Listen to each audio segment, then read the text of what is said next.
Televizorun qiymətini əvvəlcə 25%, sonra isə alınmış yeni qiyməti 16% artırdılar. Televizorun ilkin qiyməti neçə faiz artdı? Əvvəldə hər şeyin qiyməti, yəni məsələn 100%-dir və bu 25% artarsa 125% olar. Yenidən 125%-i də, yəni hal-hazırki qiymət olduğu üçün 100% olaraq qəbul etsək, 16% də bu artsa, yəni olacaq 125 vurulsun 125-in %16. Yəni artdığı üçün %116 yazaq. İxtisarlarımızı aparsaq, deməli 25-ə bölsək burada 5 düşər.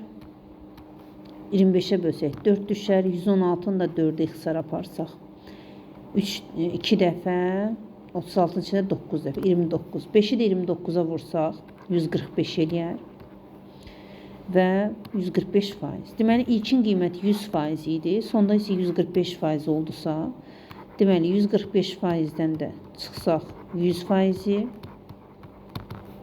alarıq 45%. Deməli ilkin qiymət 45% artdı.